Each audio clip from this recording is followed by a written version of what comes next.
Yo, party people in the place to be. What's good? It's number one Chief Rock in Knicks universe. Your main man, Uncle Freezie. I'm joined by the man that Shakespeare legitimately put posters on his wall about showcasing. It's my guy, Lee Escobedo. Lee, what's good, bro? Oh man, that is the absolute best intro anyone's ever given me in my entire life. Wow. Yeah, What Shakespeare was legit like, hey, Uncle Freezy, where do y'all find those Lee Escobedo pajamas? I was like, I don't know, bro. Every time I look, they're all sold out. Every time I check, why are you asking me? Every time I check, they're always sold out, right?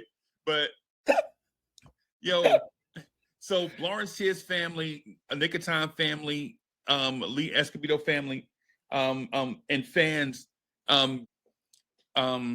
before and y'all know I'm chatty. I just want to get these things out before this conversation starts, though. I had to have this conversation, and I needed to have this conversation, everybody, with someone with perspective, someone with foresight, forethought, somebody that can express how they're feeling in a manner that is palatable and can dispense emotion without washing another person over with their emotion. So I hit up Lee earlier today. I hit up Lee. I was like, yo, we got to have this conversation, bro. He was like, just, yo, I'm ready to hit the button right now. Lee, what's good, bro? Uncle Freezie, I come with a verse. Naked I came from my mother's womb, and naked I will depart. The Lord gave, and the Lord has taken away. May the name of the Lord be praised. Job 121. A righteous verse and an appropriate verse for our present times after a devastating on a historical level, Game 1 choke job by our New York Knicks against the Indiana Pacers in the first Eastern Conference Finals game our blood and orange blue team have seen since 2000. And a game that we had in the palm of our hands. I could taste it in my mouth. I could feel it in my fingers, and I could hear it in my ears. And suddenly, like a whisper, it was gone. And now I am here in my own feelings, in my own existential dread, in my own ennui, to just sit and ponder why. So that's why I went to the good book. I had to have a little bit of frame of mind reference. I had to be recalibrated to remember there is life outside of my own mind. And there's life outside of MSG. And there are people who are making good in the world and bad in the world, all in the same measure. I have no idea if it's even exist. So I must keep this perspective in mind so that I don't lose myself in my own thoughts. Right.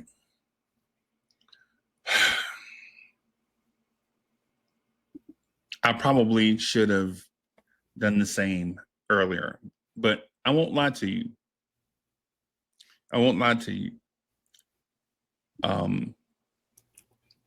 Leaving playback TV last night, I was like, what am I even doing this right here for? Like, why am I Uncle Freezie? Right? Like, why am I even Uncle Freezie? Right? Like, why did I just spend 3 hours, including the lead up and in a short after show, after game part? Why did I just spend 3 hours talking about this? Right? Is it because I'm desperate for something? Maybe. Am I desperate for anything? No. For the most part, most people have relatively good lives. Now, we don't always appreciate all the things that we have in life, right? But for the most part, I think people, but this thing, Lee, I'm not gonna lie to you, bro. After I saw Cat airball or miss very badly that three that could tie the game late in overtime, my whole thought was, why do I torture myself? Right? Like, why do I torture myself with things that are trivial? And the reason is simple, man. I love the Knicks. It's simple, right? Like, it's not a thing where it's not like when you It's not like watching a good TV show where the characters and all this stuff. You get attached to them. You watch them week after week, every episode. You follow whatever the writer wants you to follow. It's not that, man. It's more like an obsession. And the more I speak to my obsession, let me ask you this: do you listen to music? I do. Do you remember the song by the Police, "Message in a Bottle"? Oh yeah, Like I believe the Police are one of the greatest bands ever. Now, I agree. Especially with drummer Copeland, for sure. Yeah, bro. He's a top 3 drummer all time. Douglas Yeah. Copeland. Douglas Copeland. Can't remember his first name. Yeah. I believe "Message in a Bottle" is a top 50 song of all time. Yeah. Right. And it's not because of the music, but the lyrics that are written. Like, this man says he throws a bottle out to sea, and a year later he sees 1 million bottles washing back up on shore. It's like you feel like you're, because I always felt there was a song about like depression and mental illness, where you feel like you're isolated on an island. You feel like you're by yourself and nobody is there around you to help you or to speak to. And then you just, out of desperation, you just throw something out there, and then you see 1 million different bottles coming back to you to let you know that there are not only people out there, but there are millions of people out there, you know what I'm saying, going through the same plight as you. And this is my thing with the Knicks. This is how I felt last night, right? When Pascal Siakam basically blocked OG at the rim, I had that sense of, oh no, man, this is bad. This is going to end bad, right? The challenge goes through. We know what happens. We don't have to regurgitate something that's so painful. But I had that sense of, this is bad. I don't know. And so here's my fear. That moment was bad. Do you think this is a lingering moment? Do you think the Knicks have been struck down, so to speak? Do you think they can recover from this? 1000% yes. Okay. The greatest thing my father passed on to me is his unyielding optimism. And I have it in droves. You have had to have optimism to some degree to be like me, to join this fandom in 2001, the year after the last ECF, and immediately be thrown into the endless pit of misery, which has been the Dolan era, with few bright spots. Lynn Sandy here, Mello era there, KP drafting here, Julius Randle signing there. But for the most part, it's been Bardiani, it's been Eddie Curry, it's been Jerome James, it's been Elfrid Payton, it's been Frank Williams, it's been Tony Douglas, it's been Steve Francis, Penny Hardaway, Jalen Rose, Jerome Williams. The list goes on. Ronaldo Balkman, the sleeper. The list goes on. Moochie Norris, Frank Layden, Stott Layden, Phil Jackson, Isaiah Thomas, Steve Mills. The list goes on. So, yeah, you have to have optimism to just merely survive, not thrive, but to survive. And I feel like there are 3 franchises. If you're a Laker fan, if you're a Boston fan, if you're a Knicks fan, your fandom is multi-generational because of how old each franchise is. It works in some sense as a birthright. You are born into it. It is handed down to you by either an uncle or a father or an older brother or a sister or a mother or a grandfather. They give it to you. It is sacred. This is yours. We share this together. This is what we will ride into Valhalla. But only the Knicks involves more suffering than does glory. The Lakers, Shaq and Kobe and Gasol, LeBron and AD, the Celtics. There's an 8-part documentary right now on HBO. 8 parts because you need 8 parts to cover all of the greatness and all of the winning. You need 8 parts. But the Knicks, 1973. The last time we were in the finals, 1999. There is a whole generation of peoples that have don't even know that finals existed, who can't even go to the arena in which it was played, the Alamo Dome, because Alamo Dome is no longer where the Spurs play. There's no gravesite to witness the death of contention. It's only up here and in here. So as a Knicks fan, I have been in deep misery, but I have remained optimistic because I believe this loss is an absolute point. If you're a Marvel fan, if you watch the MCU or you read the comics, specifically Jonathan Hickman's run with Secret Wars, you understand that absolute points are points in time that must happen for other things to take place. No matter what multiverse you go into, someone is going to die. Someone is going to be born. Someone is going to win. Someone is going to lose. That point is imperative for life to go on. I believe this game is that absolute point. This will show the mental and emotional and spiritual status of this Knicks team. I think they will either show us we are who you think we are, losers, poverty, desolation, and this core will never win a championship. Or, and this is the one that I believe in, the one that I have faith in, we are going to prove you wrong and we are going to take you by the hand into the glory days. I believe that is what's going to happen. But in order for that to happen, they have to win game 2. It is now a must win. And I think they will win game 2. I think because of Jalen Brunson and Tom Thibodeau and Rick Brunson, that contingent, that trifecta of leadership, I do believe that we will win this series. Wow. I am with you 100% with the mesh point. Like after this, the seed either dies or it grows into something mighty. That's where we are. Right?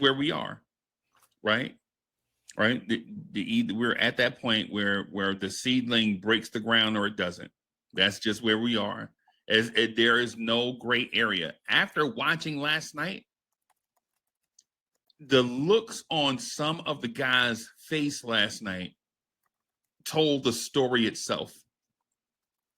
When guys are arguing and bickering with each other, guys that are normally peaceful, guys that are usually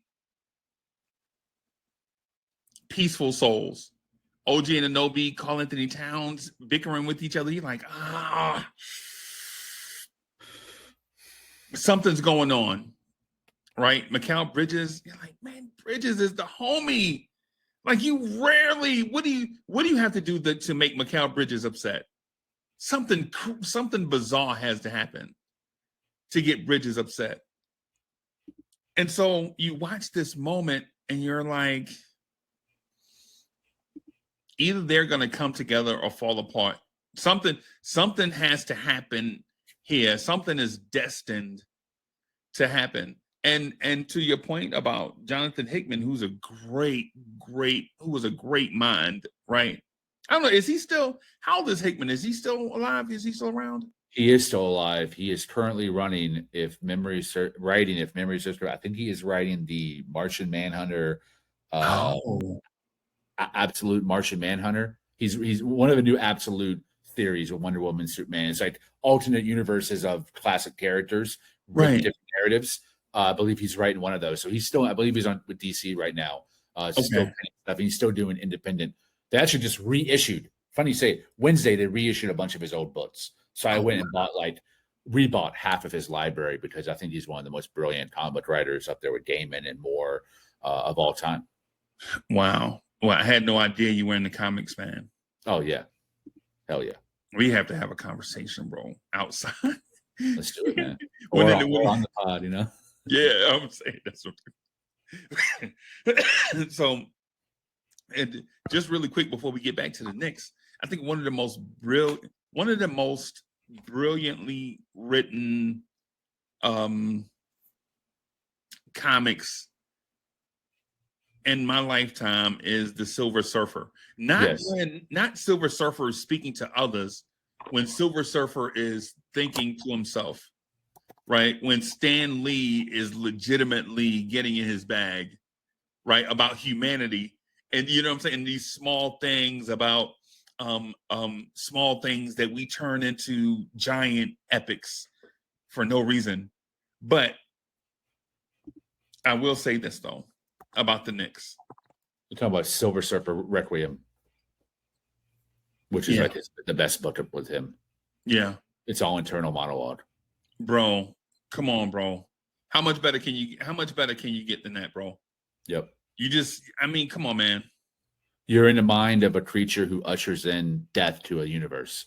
Like he's the acolyte of Galactus. He's the warning sign. He's a siren, and he has to tell people, a multitude of people, they're about to die. Right. And he has to do it. There is no. Well, if you show me something, I'll change my mind. No, there is no. No, because Silver Surfer sold his soul to save his planet. To save his planet. Yep. He Galactus' herald. So yeah, his soul is bound to it. Kind of like Knit fans are bound to the orange and blue. And so we're bound to it. And here's the thing about my feeling from last night.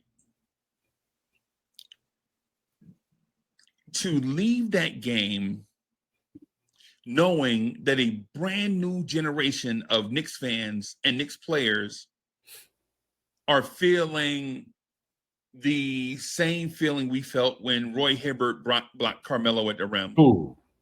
Oh. Right.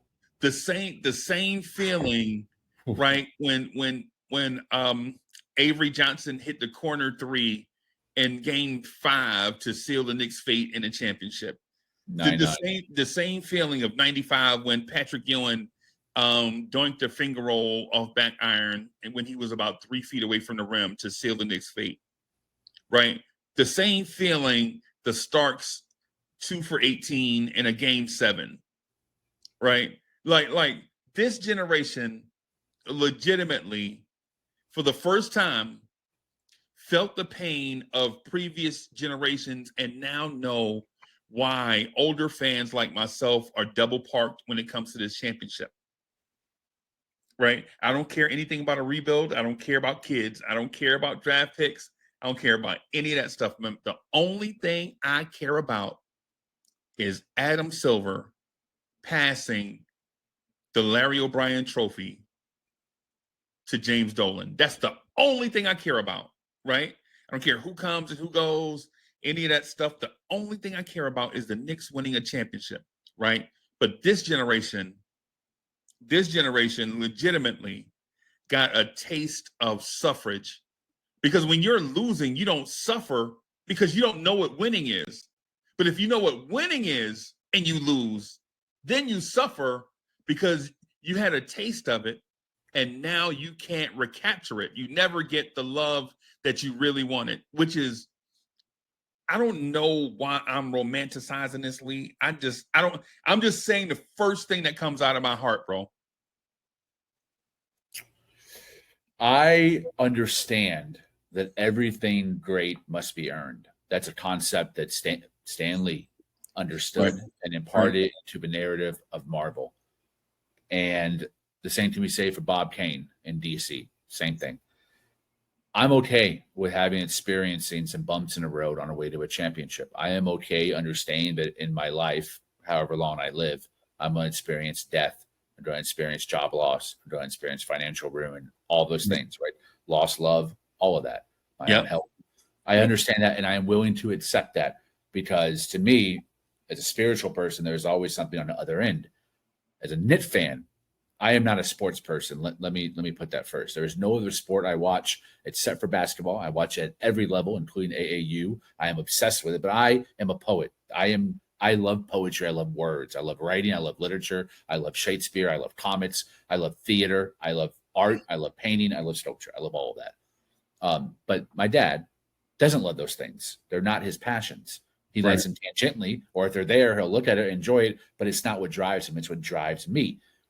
And in order to bond with my father, because as I became around 13, 14, I started seeing how different we were, how different our minds worked. I did not want to lose that tether to him because we were very close when I was a child.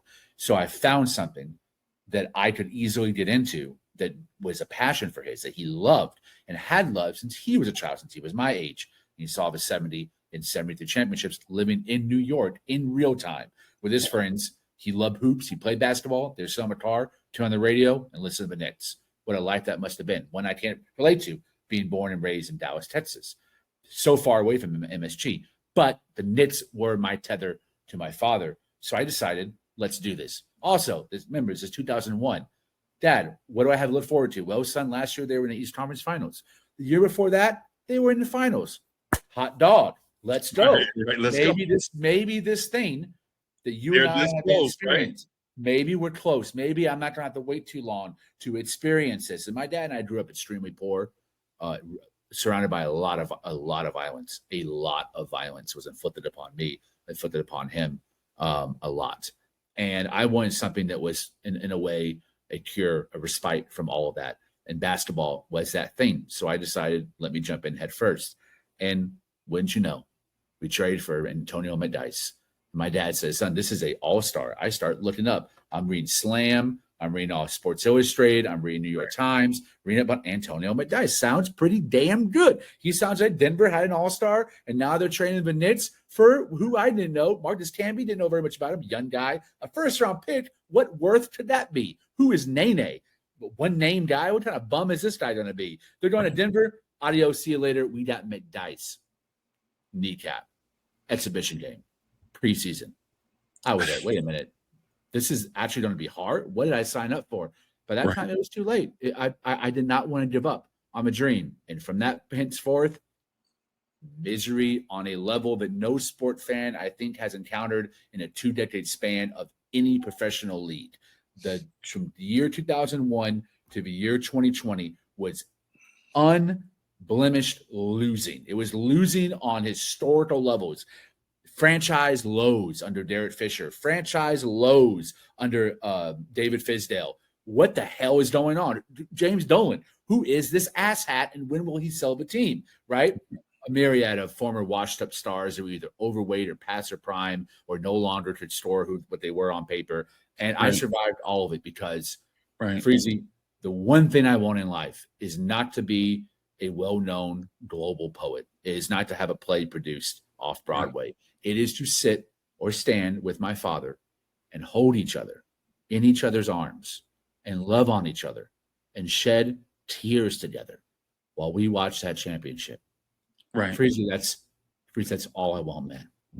It's the number one thing I want. So when they choke and they take it away from me, this is what I have. I'm not watching Dolan lose. I'm not watching Brunson lose.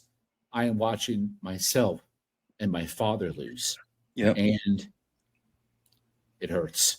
It hurts more than anything else that I could have or not have control over.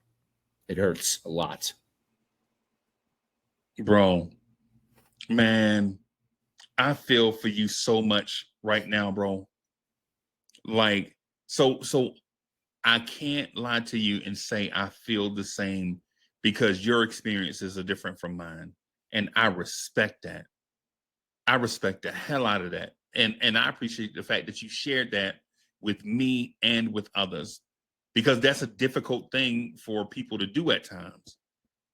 When we're hurt, it's difficult to share like these moments, even though they tend to make us better. Even though they tend to make us better, turn us evergreen, kind of like, you're a tree, you shed some leaves, so the following season you can come back bigger and stronger, right? I feel the same, right? In a sense, the only thing in life that I cannot work for and achieve on my own is this.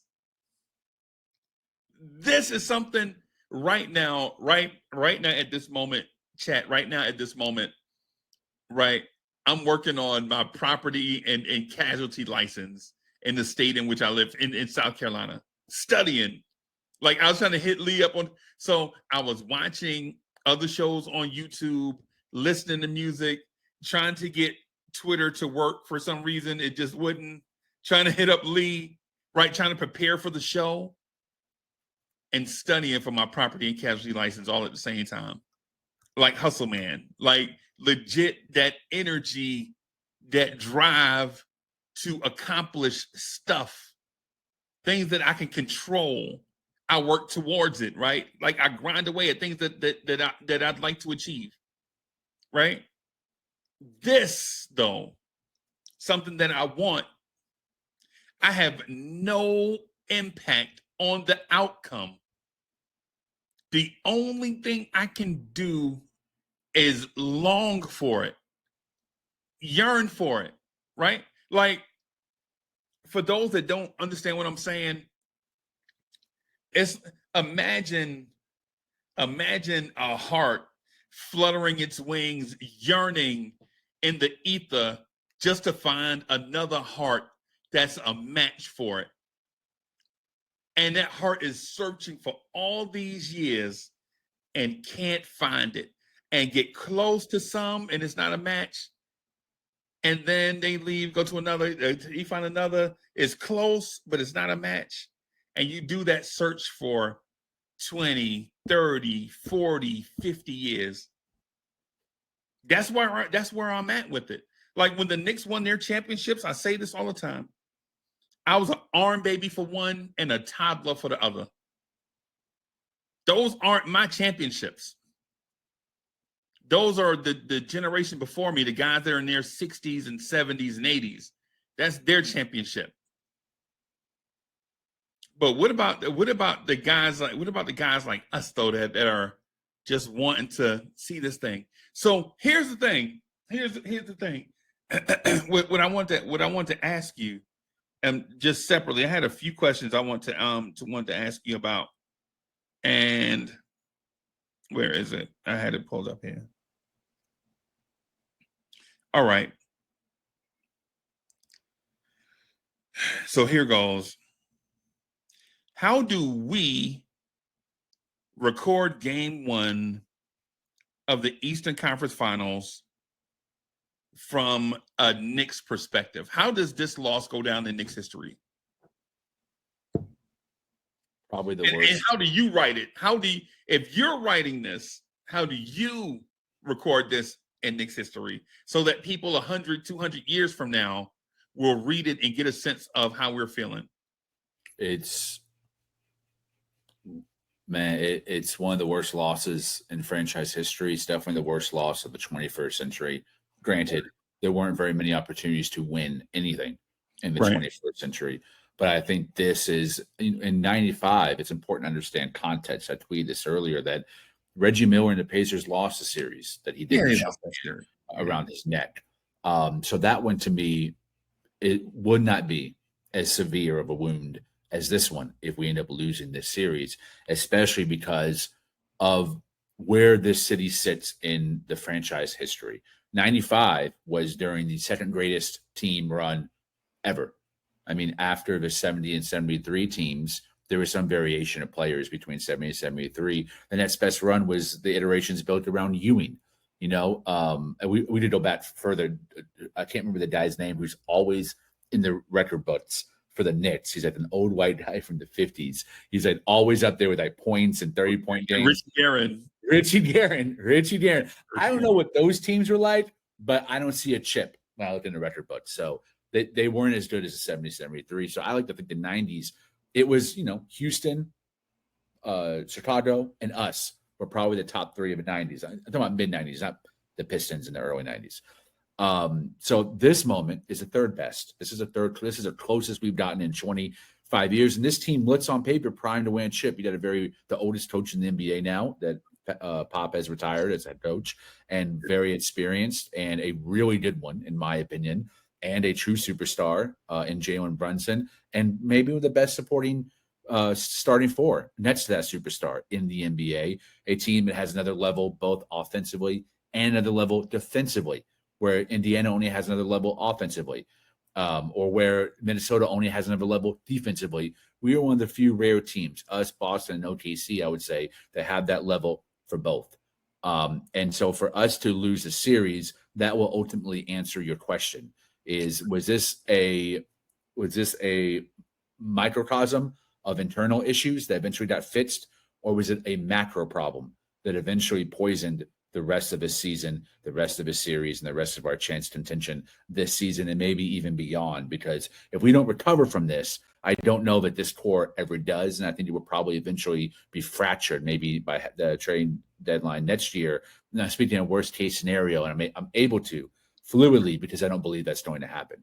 I'm an optimist, and I believe we are going to win this series, but I'm giving you worst case scenario. But there is absolutely no excuse making for this loss. There are simps and propagandists on both sides. Negative and positive Twitter matches a binary of American politics. You can only have two teams, and you can only be a part of one of them. Right. Otherwise, you're a wacko. So Right. people gravitate toward those, and both pull on the emotional strings. Instead of being cerebral, you'd be reactive instead of reflexive. So here we are. We have one side Twitter that is like, go rah rah. Tibbs did nothing wrong. Brunson did nothing wrong. It was just one of those things that happened. Indiana won the game and it didn't lose. I've heard that on multiple channels and all across Twitter. Then you have the other side. See, this is what we've been saying all along. Tom Thibodeau is an awful coach. You need to fire him for Chris Quinn or someone who's who's never coached an NBA game, or play Tyler Kolek, or why isn't Landry Shamet playing, or it's precious time. Fire Tibbs, trade Brunson, trade Cat. Right. There's only two sides to look at things, because that's how American propaganda has pushed us to thinking is in a binary term. So I don't exist on that plane. I exist elsewhere. I think Brunson is number one to be faulted. Karl-Anthony Towns is number two because he's refused to guard the level and just being outright confused in pick and roll coverage, not knowing what to do and just falling into a deep drop, and we got obliterated by Miles Turner pull-up Jays and guys attacking the rim like Halliburton. Unbelievable. And I would say OG Anunoby just absolutely giving up in the fourth quarter in that crunch time, forgetting how to dribble the ball, forgetting how to pass, forgetting how to shoot, playing like a G leaguer. I was like, wow, it looks like Precious Achua, not OG Anunoby out there. But the loss was epic. So much so I'm calling it the first absolute point I've seen in my fandom. And I hope and I think we will bounce back from it. I think so. I think so also. I thought the culprit last night, not when we were ahead, right? I thought the culprit last night, the guy that lost us the game, was Mitchell Robinson, right? And not that he didn't play well, right? Because there was a 5-minute stretch where he looked like Olajuwon defensively at times last night. Like, how are you rotating your hips like this? How are you getting back to that guy over the, like, there were some things he did last night. I was like, wow, this dude is the Matrix.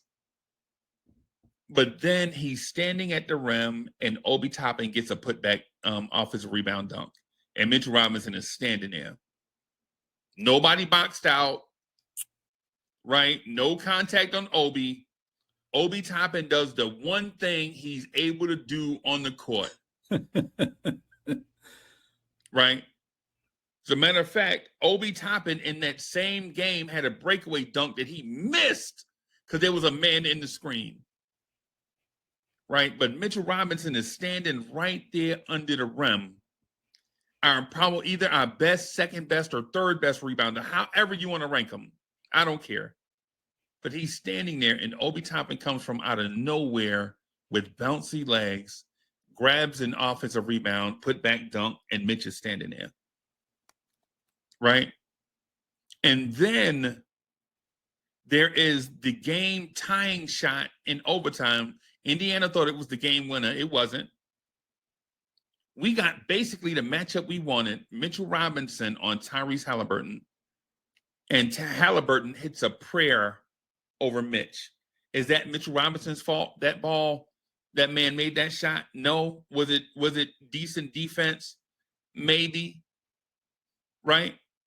Mitchell Robinson's in the picture. If Karl-Anthony Towns was in that spot and Halliburton hit that shot, we would legitimately still be roasting Karl-Anthony Towns right now. Right? On the play that Mikal Bridges gets dunked on by Obi Toppin, Mitchell Robinson is 40 feet away from the rim. Why? Why is your defender, your rim protector, 40 feet? Why are you 5 to 8 feet away from the inbounder and you're not guarding the inbounder? Why are you up that high? Or is Mitchell Robinson at 7 foot, 200, whatever he weighs, gonna beat somebody in a foot race to the rim? No, you don't even want to risk it, right? That far away from the rim, let the perimeter guys do the perimeter stuff and the big guy do the big guy stuff, right? And so while I'm not saying I don't want to blame anybody, one particular person for the loss, because it was a devastating loss, man. Right? It was a devastating loss, right?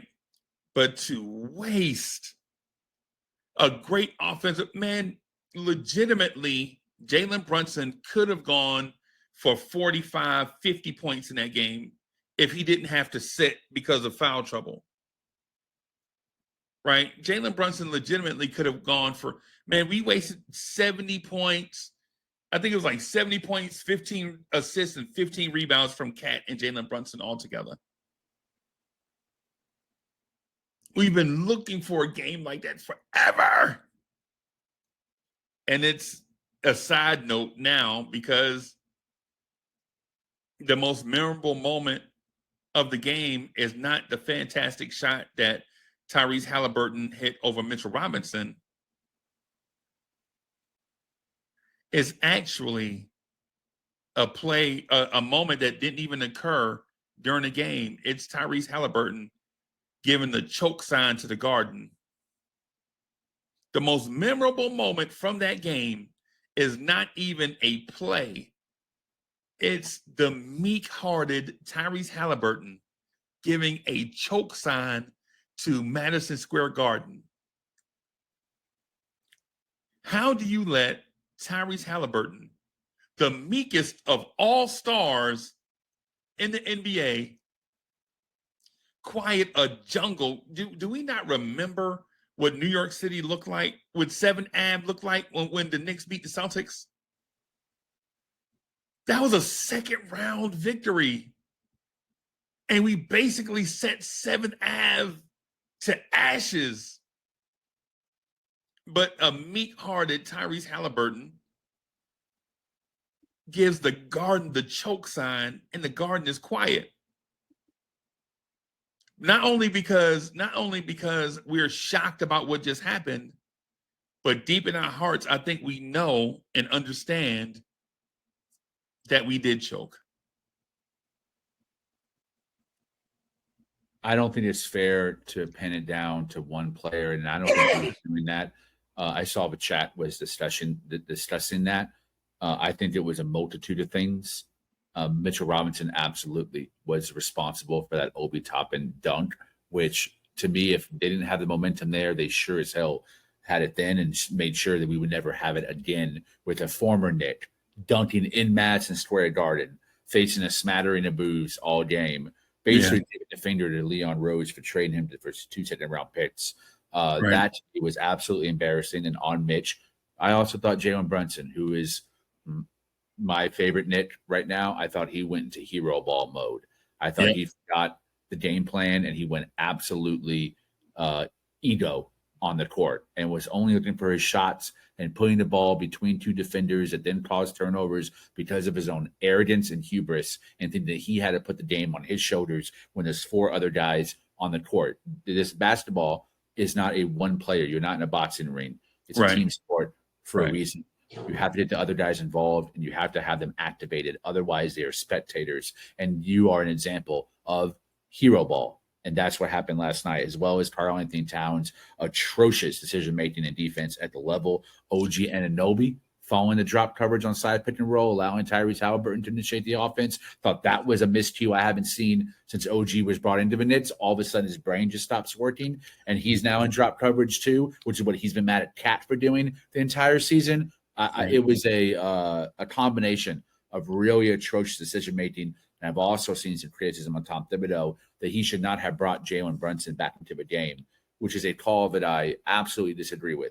But I will give those critics some credit. I agree with them that Tibbs should have had at least Mitch or Deuce in the game during that 3 minutes. I thought that was a mistake on Tibbs' part. I don't think that Deuce should have came in for Brunson. I thought they should share the court together. Brunson was pivotal in guard point of attack and being another switchable body on the Tyrese Halliburton off the ball strings. But Jalen Brunson, you keep your closer in there. When he's on fire and he's having an unbelievable game, you don't sit a top 5 player in the NBA. Now, if you want to swap Cat for Mitch, I can be convinced of that because we didn't need what Cat was bringing at that point. You need to sustain the lead, which was 13 or 14, and Mitchell Robinson is your best opportunity to do so. But I'm fine with arguing that Deuce and Mitch should be in, but not at the expense of benching Brunson. No other team in modernity from 2000 on has ever set a top 5 player in the last 3 minutes of a game just because it wasn't working or there's another game plan. You can maybe reference Jordan in 92 or something like that, but in modernity, when the NBA has shifted toward ISO ball, hero ball, and superstar mentality, we haven't seen it. Brunson should have been there. So should Deuce, and maybe even Mitch. I'll give them that. It was collective. It was a collective collapse, which is why it's not on Tibbs to do soul searching, or Brunson to do soul searching, or OG or Cat or Deuce or Payne. It's a collective team from Leon Rose on down has to do soul searching, both individually about their part that they played in that collapse and collectively. And that's the only way they're going to bounce back is as a unit, not as an individual player. Harsh truths must be told in that locker room. The things I just mentioned must be said to those people's faces by the people that were impacted by them. And no one should go silent and everyone should speak because everyone messed up that was on the court in that game, including Tom Thibodeau, including Jalen Brunson. Cardiac Knicks stole a point that I was just going to mention to you. If they put Mitch in the game, they wouldn't even allow the Knicks to even get into offense. We wouldn't even we wouldn't even have had the opportunity to see Jalen Brunson hero ball because they would have went directly to hack Mitchell Robinson, let him make one or miss one or whatever it is, and then come down and make a three. It would have been, they would have salted, in my opinion, they would have salted the lead away or the deficit for them away faster, right? And while the Knicks are making their basket with a stopped time clock, right? At least when the Knicks were missing, the clock was running, right? But if you send Mitch to the line to make his, let's say Mitch goes 5 for 10 from the free throw line, just to be fair, right? He's going to shoot those free throws with the clock stopped, giving Indiana more time to score, right? Whereas, if you don't put Mitch in the game and you just play and the Knicks score 5 or 6 points, whatever, may not win on the scoreboard, but at least you have more time left off the clock, right? But one of the things too, though, what I wanted to mention to you is I honestly don't know of the player in that locker room that is going to go to Jalen Brunson or to Karl Anthony Towns and set the record straight. I think they have to, this group has to be a group that everybody comes together and talk it out and hug it out. Right. I don't see a guy that's going to be, Cat, this is what you did. You need to stop it. If you don't do this, we will not win a championship. I don't know if we have a guy that's going to do that. Disagree. I think that it already occurred after the Game 5 loss to Boston post-Tatum injury. Ian Bedley reported there was a player-only meeting, right? I believe at the practice facility. Right, so right. Those conversations had to happen because the two players, Cat and Brunson, played way better in Game 6. So maybe they are the ones that told each other that, or they told themselves that. I'm sure Rick Brunson told his son that, and someone whispered in Cat's ear. But in my opinion, if there's no one in that locker room, PJ Tucker, Bridges, his Villanova teammate Hart, Tibbs, if there's not someone who can tell Jalen Brunson, you effed up and here's how, and you need to be better, we're not going to win this series. We're never going to win a championship. Because you need guys in that locker room that are unafraid to call people out no matter what their role is and where they are in the hierarchy. That is the importance of veterans. That is the importance of setting a standard where everyone is accountable, which Greg Popovich did by chewing out Tim Duncan more than he did anybody else. If that standard is not in this locker room, we will never win a championship with this group under Tom Thibodeau. And I believe that Tom Thibodeau does have that standard in this locker room because of how I listen to Jalen Brunson repeating the same mantra of, I got to be better. I got to do this. It's my responsibility. I have to make sure my teammates are involved. I think that people are telling him that. I think he is open to that criticism. And I think he welcomes that criticism, which is why we're going to bounce back in Game 2. You mentioned something about Mitchell Robinson. in the game that they probably would have hacked. I agree with the chat. I don't think they would have fouled him in the game because Rick Carlisle is not a coward. He certainly is not going to do that in the second quarter, and I don't even think he would do that in the fourth quarter as a defensive strategy. Oh, not only does it slow down the clock, but also the way that Indiana scores. They're not a team that has like really complex out of bounds plays. They had a few good ones in ad timeouts last night, but they're a team more that scores off of misses, not off of mates, and then they throw the ball out and they set their offense up. They score fast in transition, intuitively, with Halliburton at the head of a snake. By fouling Mitch, you're guaranteeing you're not going to have those missed opportunities, those long 3-point rebounds that get out in transition. You're going to be taking out on the other end of the court, bring the ball up and set up into a steam or a set. I don't think that Carlisle would have done that. I think that Mitch was in the game. What about this, though? What about been impacted without the fouls? What about when Mitch misses the free throw? Off a missed free throw, that's a live ball. True. But there's an opportunity for the Knicks, a great opportunity for them to get an offensive rebound in that situation because everyone's stationary and boxing out. Then in a situation where someone shoots a three, and then you have a long crash out for that rebound and an offensive second opportunity. I think it's more likely to do that on a free throw than a miss. And the miss, it's a fluidity of a game. You played. It's a different level, a different tenor of energy when it's off of a miss than off of a missed free throw. The missed free throw, first, you're like, where is everybody? And most guys are either there's two under the basket on the other side and three boxing out. Off of a miss, your leakers could be your bigs. It could be your 4 or your 3 that presents pull up above the break threes or a better transition game to be able to finish through contact. It's a little bit different than having your 2 lead guards on the other end of the side because you have to keep your big man for the offensive rebound. See, but the difference is the way we line up at the free throw line. The closest players to the rim are the opposing players. Whoever the free throw shooter is, the other team has 2 players closer to the rim on free throws, right? And so you're put in a situation where Mitchell Robinson, whether it's long or short, a lot of times he's going to be short, laser beams to the rim, 100%. and it's going to be either way. I think the hack of Mitch was in Tibbs's mind last night. But I did want to speak to the point that you made about the locker room. And so my thing over the years, I understand that what these guys say in public and what happens in the locker room are 2 different things. These guys are super media trained, right? Like what happens in the locker room, by the time they get to the podium, the media training kicks in. I got to be better. We came out flat. Right, like the guys will never admit that the game plan sucked. Right, like when's the last time you heard Tom Thibodeau say, "I just tried something. I tried to. This was our game plan. We tried it." Now we were like, "Hey man, we came out flat. We got to play with more energy and things." The media training. Now inside the locker room, I do feel like there is a spirit about these guys.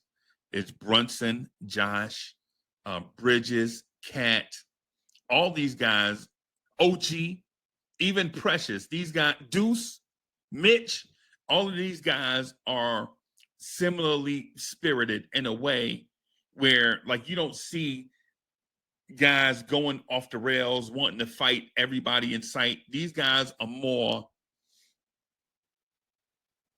even-keeled, so to speak, more mellow, right? You don't, like, for instance, when Neesmith fouled Brunson hard and they called Brunson for the foul, right after that, Brunson was talking to Neesmith and they were laughing together. Right? These guys are more mellow spirited. So and I guess what I'm getting at is I think they come together in the locker room and talk it out and hug it out more so than you hear about somebody breaking 6 or 7 lockers and going off the rails and 2 guys had a fist fight by the hot tub. I don't think that's how these guys are. Me neither. And I wasn't insinuating that there's violence or things thrown in anyone's face. But I do think there are hard conversations that are had in the locker room. And I do think that Brunson and Cat are available to be criticized vocally for everyone from PJ Tucker down. I think that is real because we have seen them shift gears and recover from mental mistakes from game to game. specifically Right. game 5, game 6. Cat was unbelievable defensively in game 6. Much better navigator to pick and roll defense, staying at the level and guarding 3 and guarding one-on-one Horford and KP as well in game Right. 6 than he was game 5, where he was atrocious and mirrored that confusion on pick and roll. Where should he be, at the ball or on the roller? And he just gets into a very deep drop to guard either possibilities. That's what we saw last night, and that's what we saw in game 5, which led to that loss. So I do think there's a level of accountability, and I don't think Brunson and Cat are immune from that. No, I don't think so either. I don't think so either. And ironically, I think that the guy that's not afraid to talk to any of those guys is probably OG. He looks like the guy. Agreed. I He agree. looks like the guy that is willing to talk to any of and bring everybody together. Now, am I saying he should be the captain? No, I'm not saying he should be the captain. What I'm saying is I feel like, guys, OG, Cat, Brunson, I think all of these guys know. But I think when you get in the heat of the moment, certain things slip away. And especially when you're an offensive hub and then you're asked to play elite level defense at the same time, things happen. I'll just say it like that. Fair. How do you feel about game 2? Now, I know how you feel about it. I know you think we're going to come out and put forth our best effort, because basically this is rock bottom. There's only one way to go, and it's up right from here. But how do you feel? Like what do you feel a Boston game 6 effort coming on, or you feel like there's going to be a feeling out period and then they'll play to their strengths once they rediscover what those strengths are? Definitely a Boston game 6 situation. I'm not predicting a 30-point blowout, but I've watched this Pacer team a lot, at least half of their games this season. I cover the NBA at large. I don't really cover the Knicks. I do have a chance to write about the Knicks, but I cover the NBA at large. So I dedicate a lot of my time with no wife, no kids, no responsibilities but my own. I have the opportunity to watch a lot of lead pass. And I also like Rick Carlisle as a coach, being a Dallas person. I watched him coach championship. And the Pacers are absolutely lethal offensively. They have a lot of guys that know their role, but are capable of playing above their role as well. Shepard has taken a little bit of a step back this year. He was a major bench piece last year. And McConnell didn't show a lot of effectiveness last game.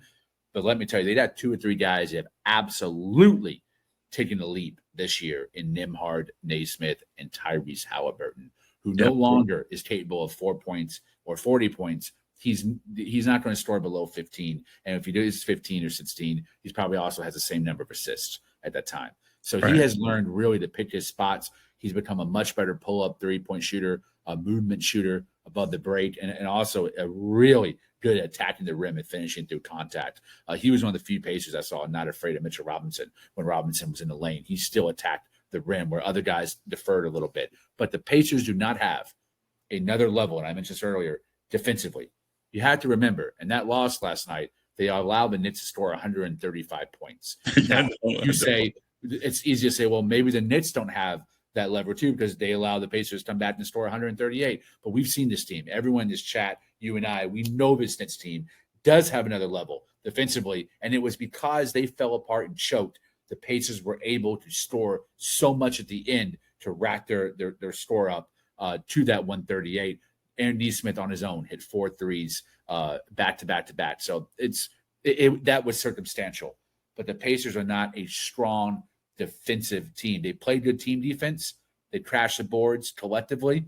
They have 4 guys average around 6, but they can't guard one-on-one on an island. Turner is not a good one-on-one defender. Siakam is probably the best post defender. I would give Isaiah Jackson some props there. If he had torn his Achilles early in the season, he killed us last year as well on the bench. Granted, we didn't have, we were very banged up too, but he's a better one-on-one defender than Thomas Bryant, who is absolutely useless this series and has been useless for a couple of years now. But Nembhard, Nesmith, Shepard, and Halliburton are all switchable.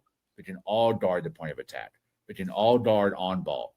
But if you have someone like Jalen Brunson or Mikal Bridges, they can also be cooked defensively as well. They are good defenders. but they are not great defenders. They are not elite defenders by what we saw against Asir Thompson and the Detroit Pistons. Someone who can guard 1 through 5, someone who's really smart in the gap, someone who is recognizing what pass is going to be thrown based on what set is being ran and who option 1, 2, or 3 are in that set, and he's going to rotate accordingly. That's not Nembhard, Naismith, Shepard, and Halliburton. Halliburton is probably the smartest of the four, but I think Naismith is the best defender of the four, and none of them are on the level of, in my opinion, even Drew Holiday on the Celtics. Brunson cooked Holiday. So he was taking all 4 of them and picking roll coverage and ball screens last night and got whatever he wanted until we choked. Granted. So all that to be said, I am not worried about the Pacers as a legitimate dominant team like I was Boston before that series started, because they don't have that lever defensively, and defense wins championships. I don't care how much noise is made about three-point volume and the scoring and going up and points per game going up at the highest level of basketball ever being played. All those things are true. Defense still wins championships, and the Pacers do not have a championship level defense. No, they do not. What they do have, however, is a championship level coach. Yes. That is willing to adjust in real time. Right? He subbed in a guy that I hadn't seen. I think he subbed in a guy, one of the guys had a mustache. It's like, I didn't see the mustache guy in like 2 months. The guy with the mustache is playing now. Like, he had a weird football number. Like, Chad, what number did the mustache guy have? Like, what did he wear? Like 36? Or something. I think you're talking about Shepard. Light skin. Yeah. He didn't play all game, and then all of a sudden, this guy, he's like, you just go out there and do such and such and such. We're gonna show the Knicks a certain thing and see how they react to it. Right now, I'm not saying that move changed the flow of the game. No. What I'm saying is there was a level of instinct from a championship level coach, right? That was like, hey, you know what? We're going tit for tat with them. We can't break through. Let's see if we can just show them a different look and see if it disrupts the apple cart, right? And so when I saw that, I was like, you know what? What if Tibbs played Precious right here? What if Tibbs showed Precious? Now, Tibbs tipped his hand. He showed DeLon Wright, right? DeLon Wright legit took his jersey off, took his warm-up stuff off. I don't know how many minutes he played, if he played a full minute, right?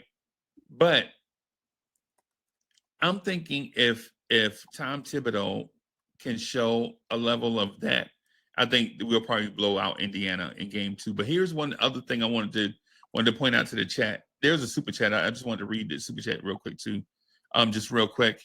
Nev the Disruptor, salute my brother. He says, oh, Nev, thank you for the generous contribution. Nev says, Indiana has been winning unique games in the regular season and playoffs. So I am sorry to say the Knicks season is over. That's interesting. I don't know how to speak to. I'll just let that comment just sit with y'all, right? But here's the thing I wanted to point out to everybody, though. The Knicks had a game plan at the beginning of the game, and the game plan sucked, right? The defense was legit getting obliterated from the tip-off. The Pacers made 7 straight shots. The Pacers were 7 for 7 at the very beginning of the game, right? The Pacers were up 18 to, and the Knicks were scoring also, keeping pace a little bit. The Pacers, when the Pacers got to 18, I think the Knicks cut the lead to 4, and Rick Carlisle called a timeout because he didn't want the Knicks to have any momentum. But the game plan to start the game, whatever it was, when you see a team come out and knock down 7 straight shots in the NBA against a 50-win playoff team, that means the game plan, something was awry from the start. Now, we don't think back that far to the game to where Indiana was getting any shot that they wanted and they were making it because we think about how we collapsed late. But clearly something was awry. Now, once we get back, lick our wounds, get a feel for what happened to us, I think we can, come up with a game plan that'll offset how Indiana got open shots against us. And for that reason, I think we'll win game 2. Freezie, I don't think it was Rick Carlisle's freestyling that got them back into the game. I don't think it was like a wrinkle like a Ben Shepherd or even like taking away our side pick and roll. To me, what he did was he knows Jalen Brunson. He was his coach the first 3 years. He was there when Jalen Brunson got benched against the Clippers. He was there when Jalen Brunson went off as well and started becoming a second option to Luka Doncic. And he knows his tendencies and his heart. He knows his desire and his motor. He wants to be the guy in a good way. And I think he knew that if we start showing a little bit more and we keep the ball in his hands and we cut off the passing lanes, but allow the driving lanes, he is going to start getting to the hero ball. And I think Jalen Brunson took the bait. And that is why we lost the game, because as the turnovers started to accumulate and the missed free throws started to accumulate and the point total started shifting, the Pacers started cutting the lead and coming back, the mental game across the board from Brunson on down collapsed. And the other players started becoming iced out. And Karl-Anthony Towns and OG Anunoby are two guys that how much they're integrating into the offensive kind of sometimes depends on their effort defensively. OG Anunoby, brilliant defender, way better than Cat. But both of them need to be integrated into the offense to keep that motor going all game and not take plays off. And I think they started to a little bit because they were no longer being involved in offense in some sets, not even touching the ball before it led to a turnover. Right. You know what? Here's the thing, though. In game 2, Rick Carlisle is still going to know Jalen Brunson. He's still going to know what Jalen Brunson wants to do. So how do you counter that? Is there a counter? Do you think Tibbs has the gall to go outside of what he normally likes to do? I mean, we've seen pin downs being ran for Deuce and Bride, right? When he gets off the bench, there's usually a couple of high pick and rolls instituted for campaign when he starts getting off the bench to try to get him in some rhythm going downhill or be able to pull up from 3. We see that Tibbs is already implementing that to get other guys involved. To me, it comes down to Brunson. Like Tibbs always trusts his point guards to run the offense. There are sometimes you will hear him call out a play. I don't know what those plays signify because I'm not in the locker room, but you can hear him say, hard 9, just to throw something out there, like a metaphor. And sometimes Brunson will go with it, and sometimes he won't because you'll see the screen being set, and he'll reject it and just go ISO and take someone off of a switch. I think it's up to Brunson early to be a facilitator. If you don't have a high percentage look, right, everyone's on a diet. That diet typically shrinks in the playoffs. If you're not getting good looks off of those top 5, top 7 placements on the floor, distribute. Let go of the rock and let someone else find their shots. Brunson last night, I thought, did that, especially with Cat, in conjunction with Cat, as you referenced earlier, to one of the best degrees we've seen all season. Pacers said, you know what, we're going to give you these things, these spots. We know you're in, and then once we are, we're throwing a hard double at you. We're going to blitz you then. Once you're in that spot, to make you make the decision, either force the shot and hit a low percentage one and ice your teammates out, or we live with the results. Brunson has got to be smarter. He's got to pay better attention to what the defense is doing, read it, and react accordingly. And last night, in the last 3 minutes and 50 seconds, he did not.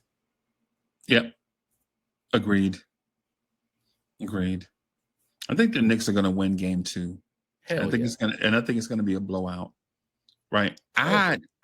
So honestly, I'm at a place that I predicted the Knicks winning in 3.5. And I know that's impossible, right? But that's how confident I am in the Knicks, right? I don't know. I think the next time Indiana wins a game is going to be October, maybe Summer League, right? That's what I believe, right? That's what I believe, right? But in order for us to get there, the guys that we depend on most for just being themselves, OG, Josh, they've got to be OG and Josh, right? They've got to be those guys because without them, we can't win. And there's no harm in that, right? There's no harm in saying that you can't win without a couple of your best players. We're in the Final Four, basically. You know, no team in this Final Four can win without their role players, right? Because even if Anthony Edwards scores 60, the Timberwolves are going to lose. They're only going to score 95 points. You have to have everyone else involved. You have to have everyone else involved, and I think the Knicks are going to do that. Not in a balanced scoring thing. Like the Knicks are not going to have 5 guys score 25 points. That's impossible. Well, it's not impossible, but it's improbable, right? But what I do think is that some of those looks that Cat got, he's going to exploit those. Thomas Bryant is not going to turn into Mutombo overnight, right? Miles Turner is not going to turn into Mutombo overnight, right? Siakam Neesmith is not going to grow 3 inches overnight, right? Some of these guys, the guard Nimard is not going to become an elite point guard overnight. Now, what can happen is OG, Brunson, Cat, Bridges, and Josh can play to their normal routine or effectiveness, and we can win in a blowout. Right? That's what I believe. Right? I don't believe the Knicks will lose again the rest of this year. That's what I believe. If the Knicks show up like Game 6 Boston, if Game 6 Boston is a real thing, I think this team is the best team in the NBA. Can't be beat. Right? But the only thing about that is this. The difference between Superman and Batman, right? Superman is super 100% of the time. Batman needs motivation to put that suit on. Or Bruce Wayne needs motivation to put that suit on. In Game 6 against Boston, the Knicks needed motivation to put that suit on. And I'm asking the Knicks to be Kal-El all the time, right? If you're in the playoffs and you need motivation to play your best, there's something wrong with you, right? Chat, y'all know it. Y'all know I'm not just throwing out random stuff. Y'all know there's a difference between a superhero that's born that way and a superhero that needs an amulet or a suit or something to become super. Right? We need these Knicks to be Game 6 Boston all the time. That should be who they are. You can rest in the offseason.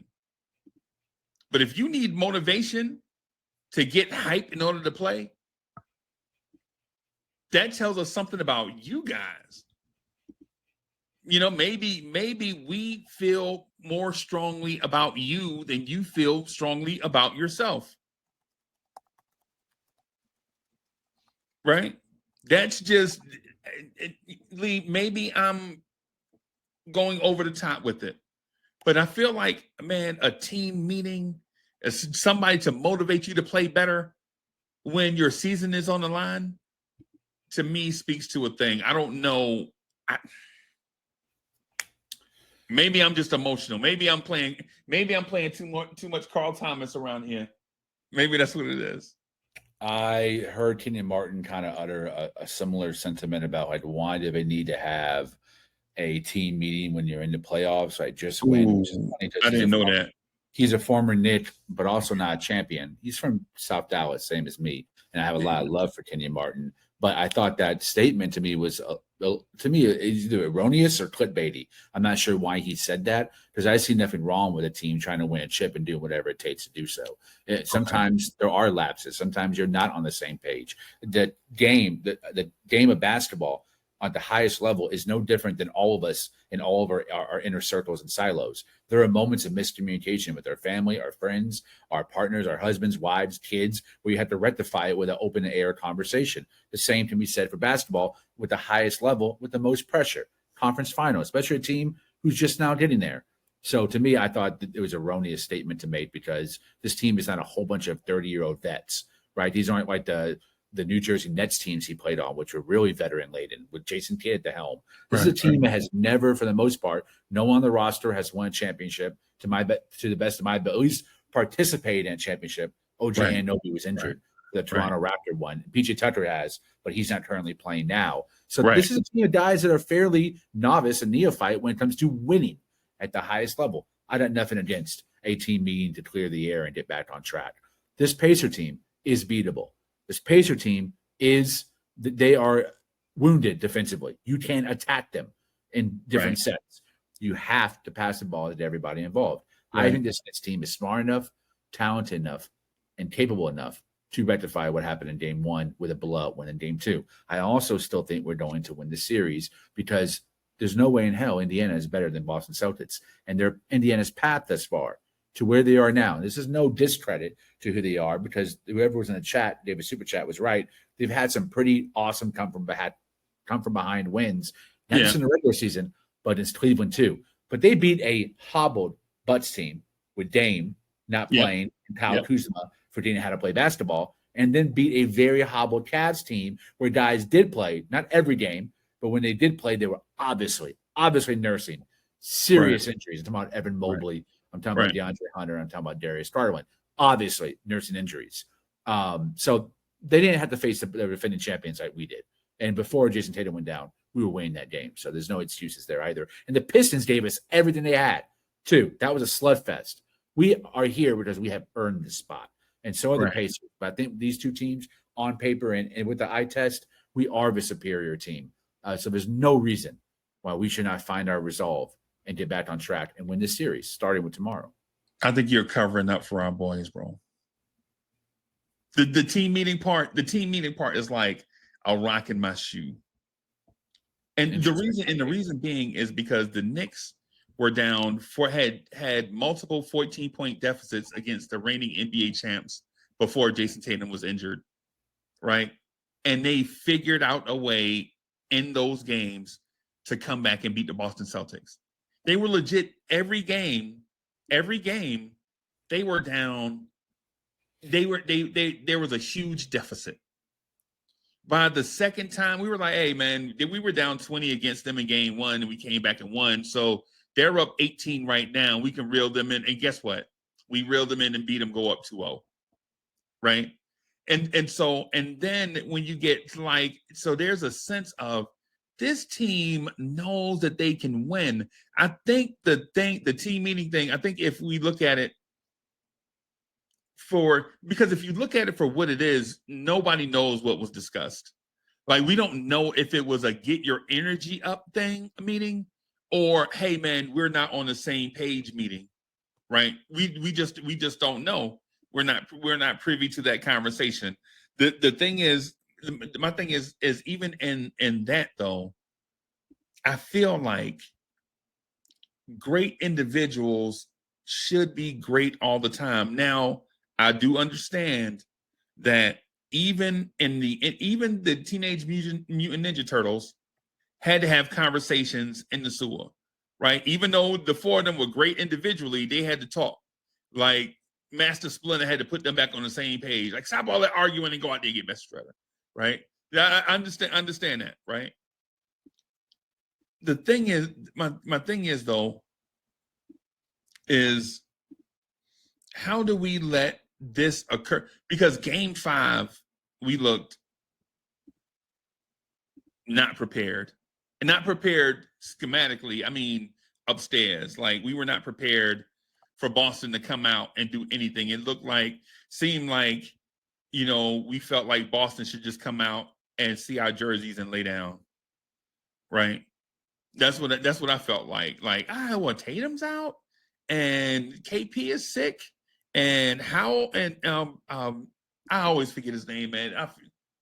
Sam Hauser Sam How if you're a member of Sam Hauser's family, I apologize because I always forget Sam Hauser, but Sam Hauser is injured, and it felt like the Knicks were like, we'll just we'll just go up here to Boston and show them our jersey, and they'll lay down, and we'll go sip some Mai Tais afterwards, and we lost. And I think that's the reason. That's the reason for the team meeting. Like, hey, Boston didn't do anything spectacular against us. We legit came out there and felt like we could just throw our jersey out there and our greatness, and Boston would lay down. And somebody had to say something. And kudos to them, whoever organized the team meeting. Kudos to them. Whoever stood up and stood their ground and said it with their chest, kudos to them. Right? And whoever had something said to them and was not offended and put their ego to the side and accepted the criticism as a corrective action and not a diss, kudos to that person, because they came out in game 6 and they looked like the team that we expected them to be. Right?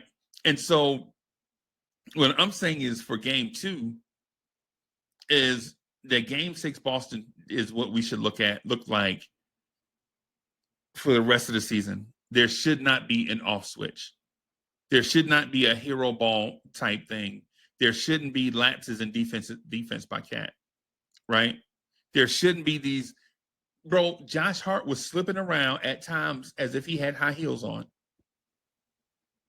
We can't have those moments. Right? We can't have those moments of overplay, gambling in the wrong direction when all you have to do is execute a game plan because you have the lead. They don't. It's a deficit to them. Why are you gambling when we have the lead? Right? All you have to do is just take this thing home. I disagree on the meeting, because the main thing I think about when I thought about that and I first heard it, it made sense to me, because this team is very unfamiliar with each other as a unit. 3 new starters, 2 who have never played with the team before, in Bridges and Cat and Arb, second and third get the second and third most touches on the team. So they're huge parts of the offense and defense playing with 2 and 5. Josh Hart, a brand new starter, first-time starter since he was initially traded for Cam Reddish to the team, has been on the bench since then. And then you also had brand new guys in Shamet and Payne who are playing major minutes in this series. Mitch has been out the whole year, hasn't been a part of these conversations or these moments ever. So it's a fairly stuck-together roster this season, whereas other teams, the Pacers, the Celtics, have been together, that core, for 3 or 4 seasons. A long time, right? And the Cavs have had like some shifts, like maybe Ty Jerome or a situation like that, but they've had the same 4 out of 5 starters for like 4 seasons now, with Mobley, Allen, Mitchell, and Garland. So to me, sometimes because you have that unfamiliarity, and there also are probably some ego, whether spoken or unspoken, ego in the room, the 3 Villanova guys, that's a good point. Else, you might feel outside of that inner circle. Those 3 guys know each other really well. They haven't necessarily, Bridges is new to playing with them on a professional level, but I'm sure OG and Cat, so deep inside their recesses, feel some type of way about that connection. Maybe Brunson's willingness to pass to them more than he passes a Cat and OG. Perhaps, we don't know that. But to me, it's more evidence that that meeting was absolutely needed to clear the air if those long-held perceived notions were stewing up and boiling up throughout the season and then came to a head in game 5. So that's just the evidence that I have in front of me and my theories of why I support that meeting. And I don't see it as a rock in my shoe. I see it as something that was a great sign, because the end result of it was an elimination game win. No, I think so I agree. I think where I am with the meeting, and I'm probably talking about a random meeting, probably just overstating, but if it's what you're saying, I think we all agree. Like, no one disagrees, right? Like, if it's a thing, and the thing is, I think one of the things I'll point out too, is that you left out OG, even though OG was here. OG only started 29 games, so you can kind of count OG in that starting thing too, where you Bridges, OG, Cat, these guys basically is Brunson and Hart, basically, and Hart came off the yeah. And OG's playing a new position too. Yeah. He played the 3 last year for us, and the 3 most of his time in Toronto. Now he's playing the 4 for really consistently the first time in his career. And Cat switching positions from the 4 with Gobert back to the 5 as he did on Tom Thibodeau. That's a big shift as well. Right. Now he's playing what's probably the hardest position in the NBA defensively is the 5. Right. No, and so I agree with you on that point. If it's this thing of, hey man, you're not doing such and such right. I think we all agree. I think that's a great point that we all understand. Right. And so, but if it's the other way, though, where the Knicks feel as if if the Knicks feel like they need to get ego checked, is what I'm saying. If there's a thing like, we're so good, all we have to do is just show. Jalen Brunson's not going to say that.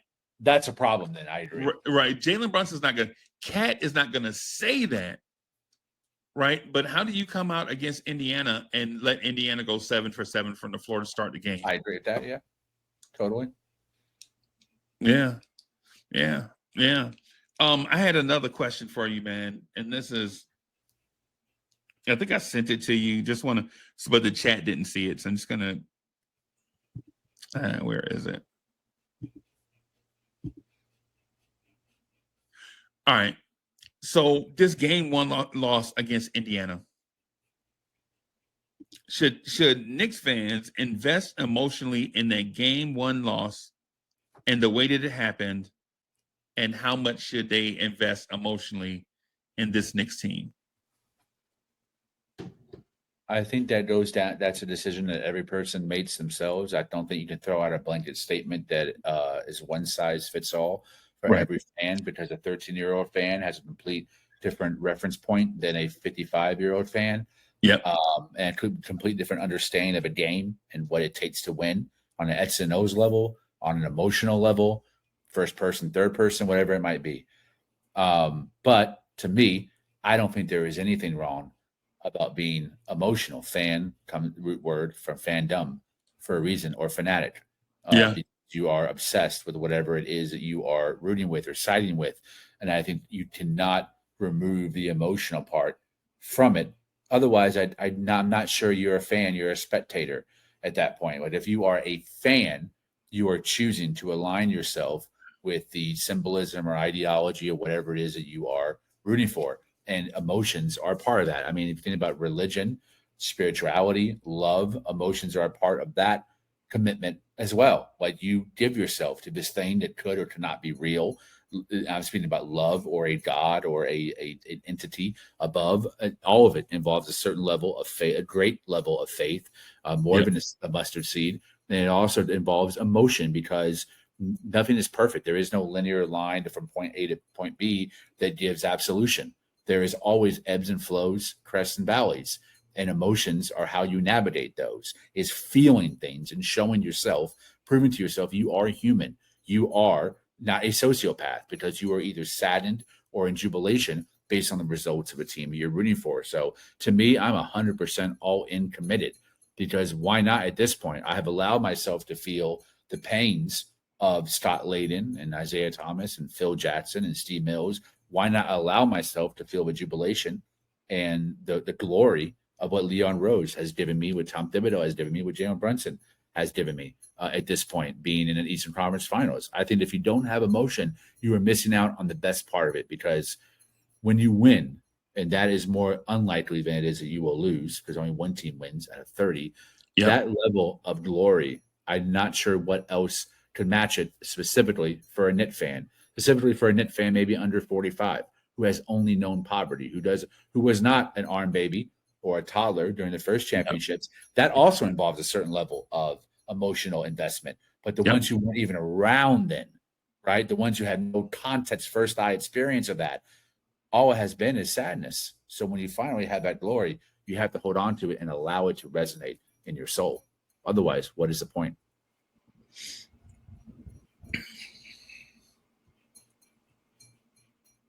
I saw video of Knicks fans on 7th Ave.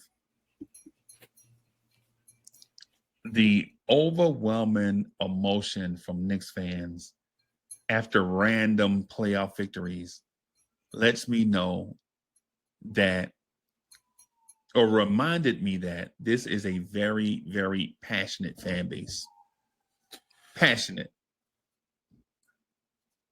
right? This is a very passionate fan base, right? Not passionate in a sense where they're gonna pen a letter to the editor and in a very strongly worded email. Not in that sense, right? I'm talking about Knicks fans basically are holding it together during the daytime. So when the game tips off at 8 p.m., they can just let it all hang out. And some of us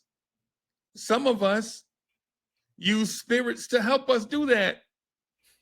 Like some of those people that were on 7th, they had help tapping into their emotional reservoir, right? So to speak, right? The Knicks fan base they went bonkers for all the world to see, right? Now, on the flip side of that, now that's when something good happened. On the flip side of that, do they not have a reaction to the game 1 loss?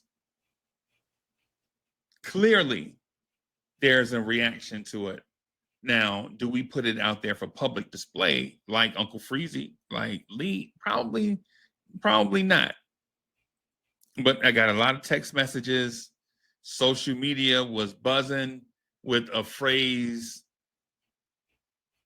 comparable to, "This is the worst loss of my lifetime." Right? And so by saying something like that, you're already letting a lot of us know what emotional state you're in. Right? Now, here's the thing. Do you stay in that emotional state? Probably not. Probably closer to the middle. The further you get away from the tragic event, the more healing you do, the more you look for the brighter side of stuff. Like the goodness soon come. We know that, right? But I think how we record that this past 24 hours is this. We went from the highest of the high and beating our all-time rival. I don't know if we hate the Celtics, but we definitely have a very strong dislike for them. Now, Indiana, on the other hand, I think Knicks fans hate Indiana. And I think the national media does their best to provide the Knicks with antagonists at every turn. Whether it's Draymond Green, who has no Draymond Green has no ties to the Knicks whatsoever, but he can be an instigator, antagonist. Charles Barkley, when Charles Barkley was in Philadelphia, I can't even remember high leverage games against the Sixers and Barkley when he was in Philly. Right? But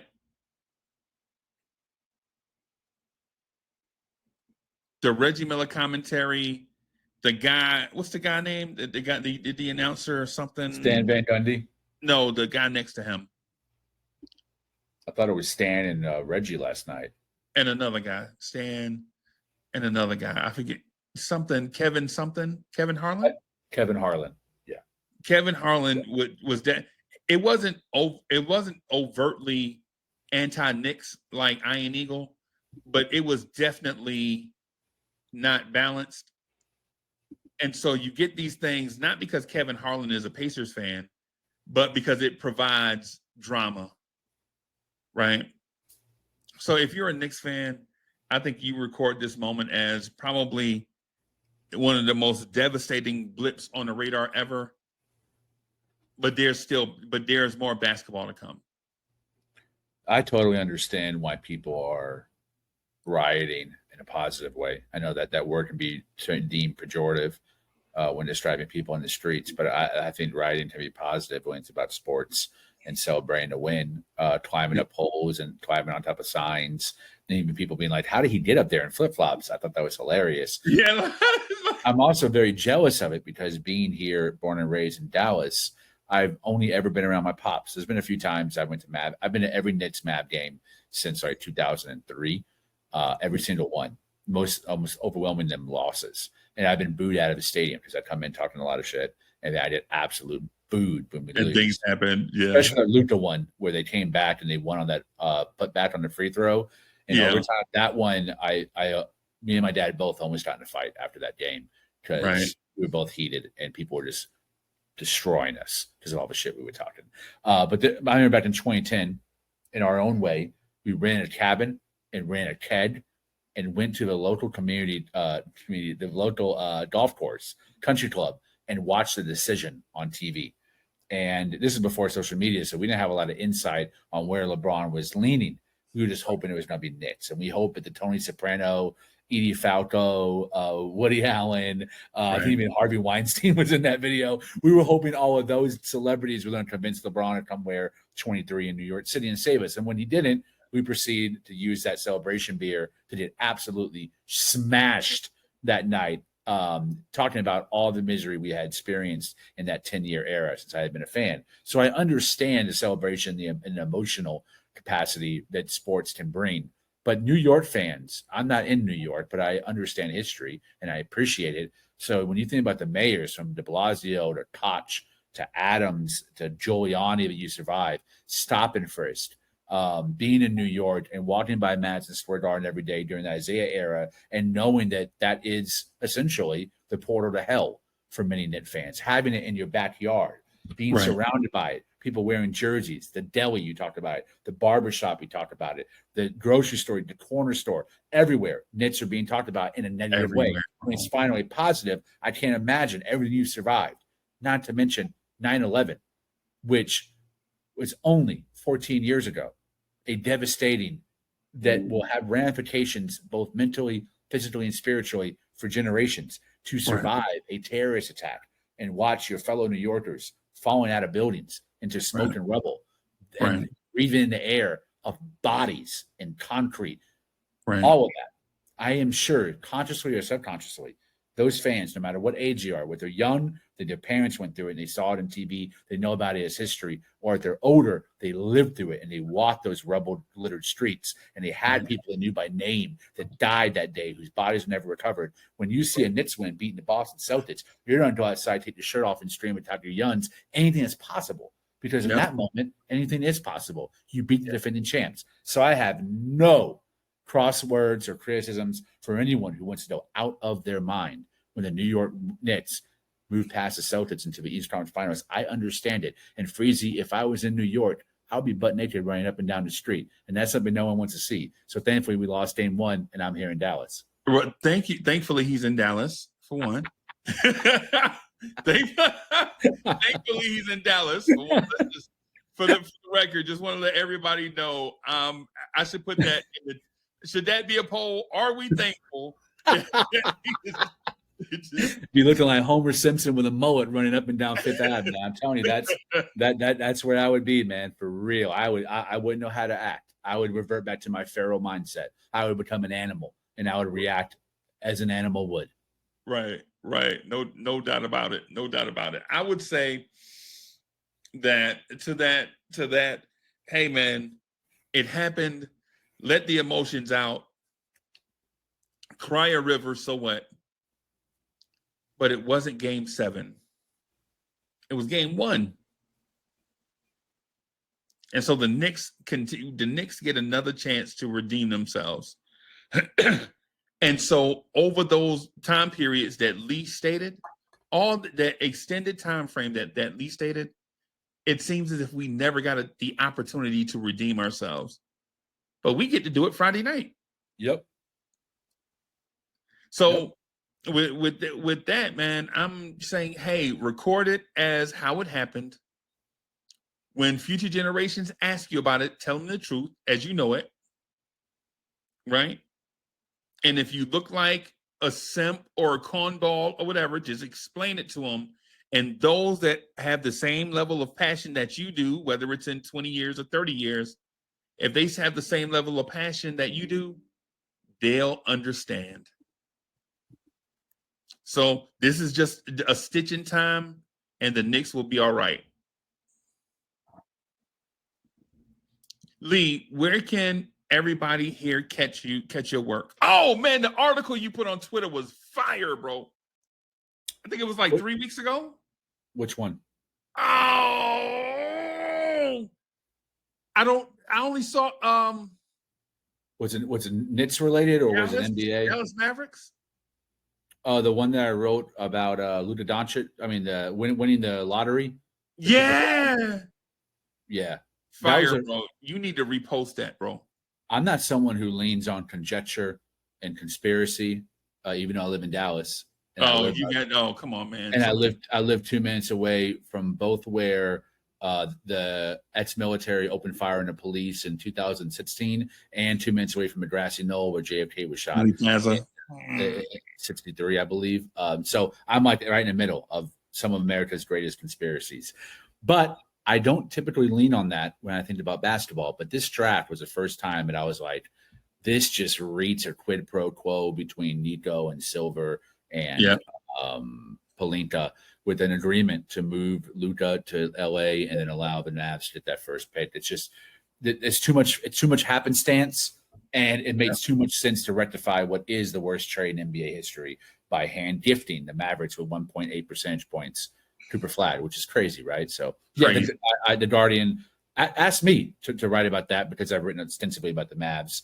They're a team I enjoy writing about and rooting against. So, yeah, I wrote that. And then I today dropped my Bleacher Report piece on the 15 best playoff buzzer beaters of all time. It went all the way back to Jerry West. And yes, I included the Tyrese Halliburton bounce shot from last night in my top 5. I thought it was one of the best. But that dropped this morning. I wrote it last night.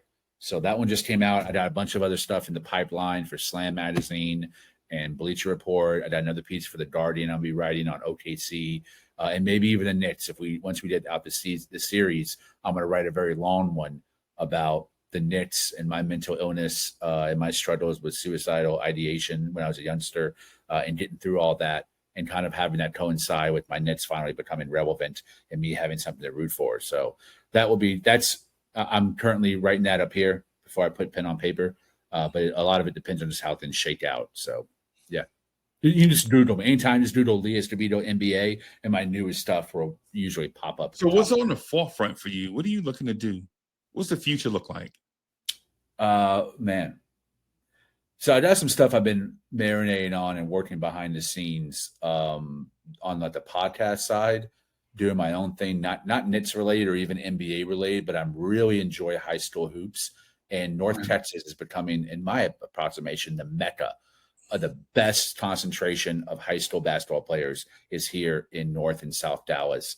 So if you look at the Pistons, they had 3 guys in Kate Cunningham, Martin Sasser, and Ron Holland that all came from local, like 10-mile radius here in DFW. So that's just the tipping point.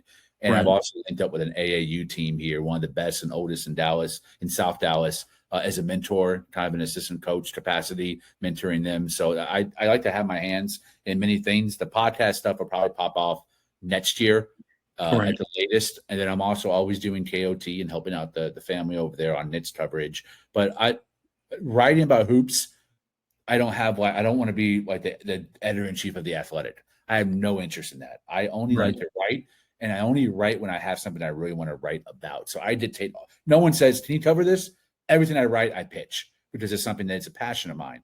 But writing is the only thing I'm good at. So my long-term goals, I got 9 poems now in 2025 published, and I'm working on a book about poems about my mother, who is disabled and very sick right now. So I've completed that, and I'll probably try to look to pitch it to agents in the fall.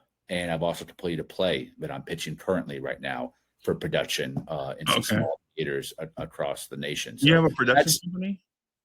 No, I don't. I write things and I research how to get out there and disseminate. I learned how to pitch and become a journalist all on my own. I went to school for it, but I learned very little. Like I went to school for print, magazine writing, and when I got out, that was dead. It was That was all on the it. internet. So I had to adjust and teach myself my how to be a online journalist back in 2011, and then here I am, all self taught DIY mentality, which helped that I grew up the way I did because it definitely influenced me to be self sufficient in that regard. What about what advice would you give? I guess I want to state it in a very respectful way to others. What advice would you give someone that's struggling with things that may be hindering them from being the best versions of themselves, of who they can be? What That's advice would you give them? That's the best question I've ever been asked in any capacity, bro. No one's ever asked me that. Even though I try to be very forthcoming with my own struggles, and I'm very grateful and blessed that you asked me that. Right, right, Number one, be honest with yourself and be honest with those that you care about. If you feel right, like you are in a dark place, a place where you might do self harm or harm to others, a right, place I have been in both of those in my younger years, my early 20s, let people know. Do not be the only person that knows about that. And the first step of that is to be honest. And so I would just say it out loud to myself, like, I might hurt myself. And hearing that in my own ears scared the shit out of me. So it made me reach out to the people who would care the most if they heard those words too. right, So I told both my parents, and my parents both recommended that, I seek help. That they didn't really know what that would look like. And I interpret it as um, therapy, which I would start therapy in 2008 when I was at my worst. And no one in my family has ever been. I was the first one on both sides to ever try therapy. It wasn't something that was like talked about or mentioned growing up. And I just fell into it in college, and it saved my life. Legitimately saved my life, not by teaching me like therapy talk or blaming others and be having a victim mentality, but they really, whatever reason, I had great therapists, and they made me accountable for my words, for my actions, for my beliefs, and how I treat other people. It helped me understand what boundaries are and establish them for myself and respect right, others' boundaries, something I did not know growing up. And once I learned the tools to take care of myself and understand that what I'm going through, many people across the world and across time have also dealt with that. That shrinkage of like my ego helped me understand that what I am going through is not unique to me. It is something that mankind is afflicted with, some more than others, and that everyone has gone through what I'm going through, and that my story is not the saddest story, and my story is not the main story. I am not the right, main character. I am a grain of sand in a larger beach. So I keep that in mind constantly to not humiliate myself, but to humble myself and to realize that like I matter to those around me and right, myself, but it is not all about me. So therapy, number one, telling the people that you love the most what is going on with you so they can give you some advice. And three, I got on meditation far too late in my life. I think I would have been in a different place, a better place if I had gotten on meditation to some degree earlier on, because I come from a long line of mental illness, generations upon generations of insane people with horrible lives. I've had the best life of any of them, and I still need meditation. So I take my 20 milligrams of Lexapro every day, and it keeps me balanced because I tended to right, have real high and low polarities. And now I'm just like chill and I can right, take hard stuff. The Knicks loss 15 years ago, man, let me tell you, I'm also sober for 3 years too. right, right, So right. alcohol was a big contributor to a lot of my issues. And I quit drinking because it didn't mix well with my meditation. I wanted to live the next 40 years of my life different than the first 40 years. So Right. yeah, I had to make some changes too. But I really appreciate you asking me that because I've never had the opportunity to talk about it and say those Well, things. well, for one, let me first start. Let me first say I don't want to didn't want to cut you off, but I just want to say just appreciate the fact that you shared and in a public setting too. I feel like I can call you friend now because you legit shared something with me about you that most people will hide from others in order to keep a very fragile facade up in order to project a certain image. So I appreciate you for sharing that with me. But more importantly than that, I very much appreciate that you are willing to share and give advice to others to help them have a better life. And I know that comes across as corny, but I don't care I'm in my 50s, bro. I'm gonna say what I want to say. I don't care. I'm at this stage, right? You helping others impress me more than you breaking down Carl Anthony Towns' lapses in defense. Right? That was impressive, but not as impressive as what you just shared with us, man. I really appreciate you sharing, and I have a new appreciation for your talent now that I know where you come from, kind of know the origin story of Lee a little bit, right? Just a teeny bit, right? Because we don't have time to share it all, but appreciate like you sharing that and helping others and have a willingness to openly and unabashedly show love and for others, people that you don't know that are basically typing behind screen names and avatars. They get something from this conversation that they probably would otherwise have not. So that's huge. I Um, appreciate that. yeah, Yeah. and Go oh, go ahead. ahead, bro. I'm sorry. No. Go ahead. Finish your thought. You were speaking. Yeah, I no, no. I was gonna say, I'm very much looking forward to what the future of Lee looks like.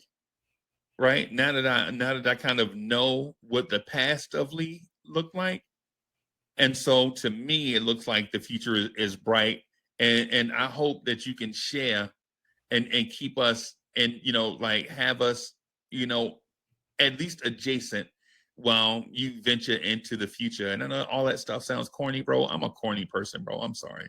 I mean, I'm cool or whatever. You know what I'm saying? I mean, people, yeah. But but when you talk about the sensibilities and such, I think I'm there, man. I appreciate that. Wow. I really appreciate you, man. Thank you for giving me the opportunity, the platform, not just to talk ball. I love talking ball, but yeah, I've never had an issue talking about the things that have afflicted me and still afflicted me. Just because I'm delivered from a lot of that, like the ideation and the self harm, doesn't mean that I still don't have dark thoughts and sometimes they're in a dark place. My anger I've really had to work on my anger and rage today because of the what happened with the Knicks, and I watched it with my pops, and it was really tough.